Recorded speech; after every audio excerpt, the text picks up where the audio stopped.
In last week's training update video, I said about how I started a full distance triathlon plan on Trainer Road, but shortly after recording I realised I may have made a mistake.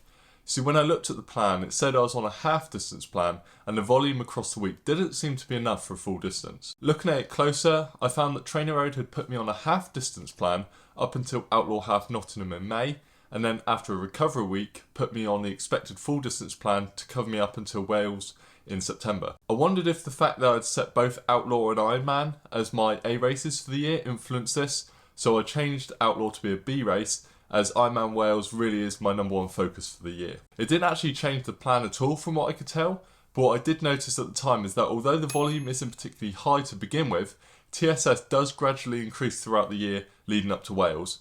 So I'm going to trust in the process and keep doing what the plan has in store for me. I may adjust a few things here and there as I have a half marathon in early March, for example, but largely I'll be sticking to the Trainer Road sessions.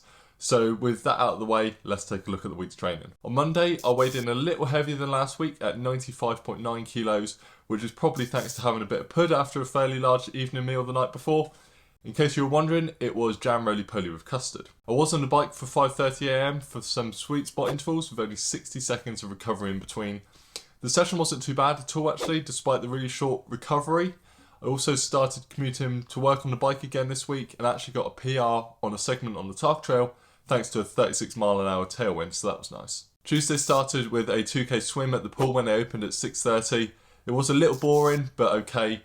At this point I started to feel a little bit rough again, and looking back it probably wasn't the best idea to go, as if I was to catch anything anywhere it would be from the swimming pool. I've really struggled to get motivated to swim at the moment, and I'm going to do a separate video on this with a few ideas on how I can take my own advice and get my mojo back for swimming. Day 3 Wednesday, I was up early and out the door before work for a 40-minute run, again finishing with 8 30-second strides at the end. The wind on this day was horrendous and I could tell when I was running into it when I was looking at my paces afterwards.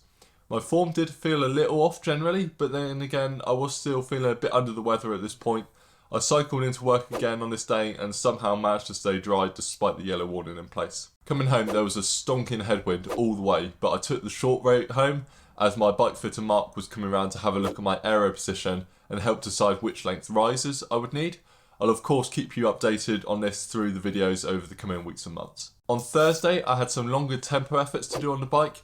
Even though it's considered to be a stretch session on Trainer Road, it actually felt pretty easy.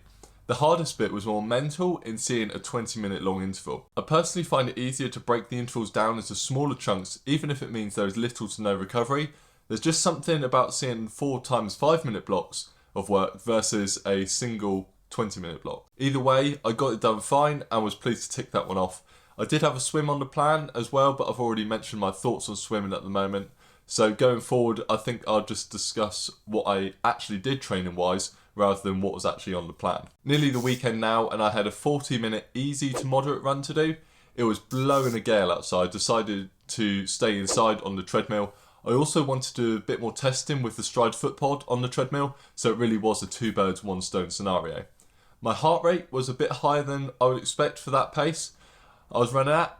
It was around 150 beats per minute for a 5:30 kilometre pace, but I do appreciate there are many factors that can influence this, so I'm not too worried about it. Plus, running on the treadmill generally feels harder than being outside anyway. On the Saturday, I had an hour and 15-minute bike session with 6 sweet spot intervals that varied in intensity with a nice 4-minute break sandwiched in the middle. There's not too much to say about this one, to be honest. It was fine and I got it done no problem. The only issue I found was with the position of my top fan. I'm looking to spruce up the garage a little bit, and so I moved some things around to see how I could better optimise the space, as I would like to have a dedicated filming area out here as well. I didn't quite point the fan in the right direction, so it was only partly blown in my face, but I've sorted that out ready for next time. Shortly after the bike, I decided to do the run session scheduled for tomorrow, Sunday, later in the afternoon. There looked to be a gap in the bad weather, plus we were meeting some friends on the Sunday, so it made sense to do it on the Saturday. On the plan was a 50-minute easy to moderate run, but this one was one of those sessions that I decided to change up a bit. I have the half marathon at the beginning of March, so I wanted to do some intervals at the sort of pace I hope to run during that. So the session ended up being a 20-minute warm-up, followed by 3 blocks of 5 minutes at tempo, although I did end up going a little bit faster, and then zone 2 back home. I felt fine to begin with, but for some reason towards the end of the warm-up, I started to feel dizzy and not quite right. I didn't think it was bad enough to pull the plug, so I persisted and got the first interval done. I felt much better all of a sudden during the second interval, and then ended up feeling really quite good during the third. I'm not exactly sure why I felt like that, but I can only assume that I was a bit underfueled following the bike session early in the morning, even though I felt like I'd fueled up well enough beforehand. Despite the horrendous headwind for the first 2.5 reps and then halfway into the third, I was really pleased with the pace I managed to run at and how it felt in terms of perceived effort. Definitely a good session to get banked. So that is week 2 of Ironman training all wrapped up a day early. Next week seems to be a recovery week, which will be nice. Rather than have Sunday as the rest day, I'm going to shuffle things around a bit and do my easy bike session then, and then probably take Monday off except for the commute to and from work. So I hope you like this one and are enjoying following along with my training. If you haven't seen last week's training review, you can check out the video on screen now. As well as these training reviews, I have a few videos coming out soon, including tips for training early in the morning and a way in which you can easily dry your wet trainers during these cold winter months. Thank you so much for watching, and I'll catch you in the next one.